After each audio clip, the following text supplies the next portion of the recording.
Alright folks, so today we're going to go in the opposite direction. Normally we talk about weight loss, but today we're going to talk about weight gain. So I've been in a bit of a massing phase the past 12 weeks, and I want to talk about how I've, kind of gone about the whole process and what some realistic expectations are if you're doing most things right and you are a non-enhanced lifter. So first and foremost, the elephant in the room, since you're watching me do it as I talk, I still do conditioning every day. However, I backed off my conditioning volume by switching some of my longer 30K bike days to Stepmill days, since that is minimally fatiguing to me at this point. Then the next contributing factor was I increased my lifting volume to anywhere from between 45 and 60 sets per week, mostly focused on the upper back and adding in a lot of trap and rear delt specific pulling. And then the final piece of the puzzle is, of course, diet, and I increased my food volume.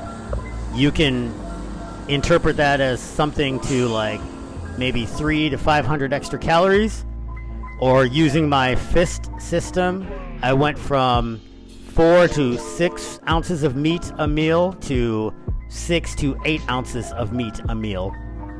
So what that's amounted to is, in the past 12 weeks, I was kind of hovering between like 152 and 155 pounds, so like plus or minus 70 kilograms, to now I'm hovering between like, I think my high at one point was 162, but I'm somewhere on average between 155 and like 158. So, lowballing it, let's say I've put on half a pound of muscle in a quarter. That's looking like, 2 pounds in a year. Now you're probably like, 2 pounds in a year? That's terrible. That's like super slow. But you got to remember, folks, I'm actually a pretty advanced athlete in terms of training history. I mean, I've been training for a minute, folks. Like, Mike O'Hearn was an American gladiator. Craig Titus hadn't gone to jail yet. Bob Chick and King Kamali were like new up-and-comers when I started training, right? So I've been doing this a minute, 28 years as a matter of fact. I started lifting seriously in 96.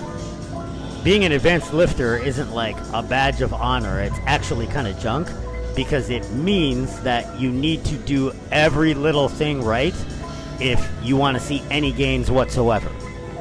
The pro is it's super easy to maintain, but to actually move forward, it takes a lot of extra work.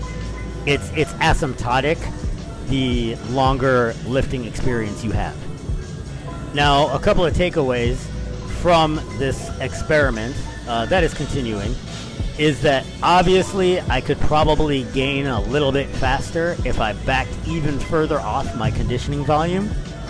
Now, I could back further off my conditioning and just maybe not even do it a couple days if I wanted to quote-unquote optimize this massing phase, but I'm not going to do that.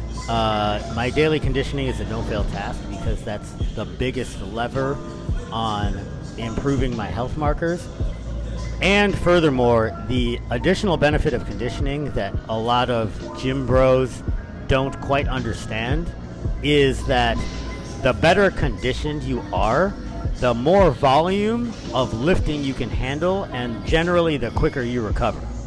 And at the end of the day, unless you're a really strong, really large person, those are the two things that are going to be the determining factors as far as how quickly your gains come, how much volume you can do, and how quickly you recover from it. As far as food, touching on the whole like dirty bulking, cheat days type thing, I'm really not a big fan, particularly at this point in my life. Generally speaking, after a certain point, after, like 3 to 5, maybe 700 extra calories, it's diminishing returns. Any extra weight you gain at that point is just going to be like water weight, inflammation, it's bloat.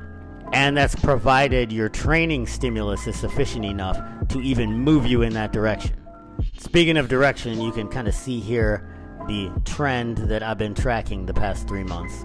So yeah, I'm going to run this at least another 4 weeks. If you have any questions, leave them in the comment section, and thanks for watching.